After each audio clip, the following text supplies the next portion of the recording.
Today on the Topic Show, Disney introduces a they-them non-binary character into the Star Wars cartoon. Vivek on people opposing voter IDs. Biden and Mark Hamill celebrate Star Wars May 4th, but get roasted most of the week. Kamala Harris' response to Hamas ceasefire is shrimp and grits. Appointment skippers are getting charged more. Student loan paid off by Biden goes viral on Twitter. Toyota increases research and development into hydrogen with a new remote headquarters. Sam Ash music stores closing, and Planters Peanuts are issuing a recall. All of that and much more on The Topping Show.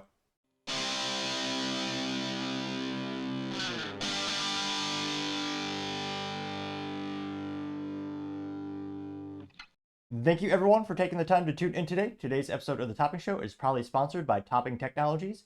Topping Technologies is an IT value-added reseller and services company with a special proficiency in IT security.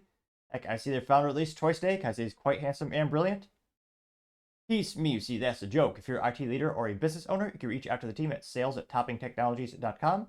Also trying to get to 4,000 subscribers by the end of the month, so if you could click that button and tell your friends, I would greatly appreciate it. Now going over to the business part of the podcast, you have Toyota to increase hydrogen research and development at a new U.S. headquarters. Well, some might say it's U.S., some might say it's another country. It's in a place known as California, which some people know as California. Now, this is brought to us thanks to Michelle Lewis at Electrek, and they note, quote, Toyota goes large on hydrogen with new U.S. headquarters. Now, they note that they're turning its research and development office in Los Angeles into its North America hydrogen headquarters, to specifically put research and development into that technology.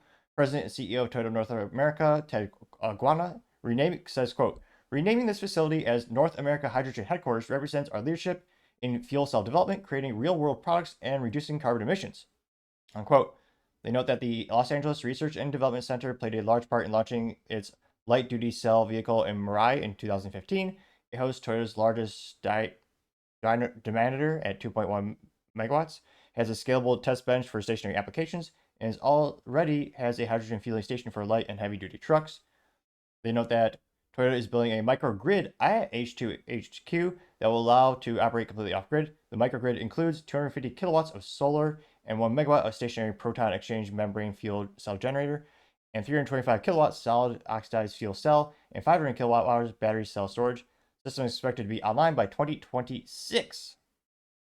Now, granted, when it comes to future technologies for actual, better for the environment and perhaps long-term being viable, I do think hydrogen is infinitely more effective than electric. The big bottleneck when it comes to hydrogen adaptation and technology is how do you efficiently and profitably actually refine hydrogen and distribute hydrogen. That's what made Nikola, which at the time was a startup a couple years ago, that's why that company was at one time worth more than GM and all these other companies, was because they claimed, granted their founder Trevor turned out to be a snake oil salesman, but the company known as Nikola claimed that they had a new magical secret sauce technology that would enable them to basically manufacture hydrogen for next to nothing and transport it, and that was their big claim to fame. Turned out to be vaporware and didn't work at all. Now, in terms of hydrogen working, we've had prototype hydrogen cars for decades. I mean, I read Driven, which is a book about BMW and the history of the company, and at the end of the book, and it was written about the year 2000, they were talking about experimenting with hydrogen-based BMW vehicles. I mean, we've had them for decades, and granted, they work. Toyota even has a racing vehicle that runs on hydrogen. It works great. But that being said, in terms of the mass adaptation and will it actually work practically in the real world, that's the big bottleneck. So it makes sense that these companies are continuing to put research and development into it, and it's great that they're making it, perfecting it for their own vehicle and singular use applications in terms of, it will work in this vehicle. That's great, and they're making it more efficient. But really, how do we actually process it, refine it, distribute it, manufacture? How do we really get to the point of getting that fuel to be, really scale it to be viable? That I think will be the big thing that once conquered that challenge, that will be something that will make, hydrogen-based vehicles more of a mass adaptation.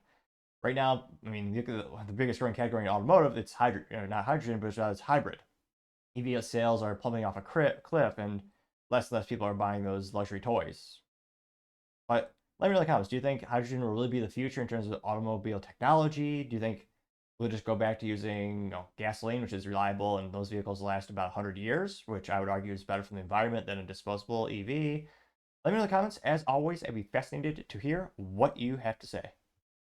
Thank you everyone for taking the time to tune in. Again, I'm trying to get to 4,000 subscribers by the end of the month. So if you could click that button, I'd really appreciate it. Especially if you click that subscribe button at Rumble, where I'm trying to grow more and more. Again, don't forget to take time to like, subscribe, and follow.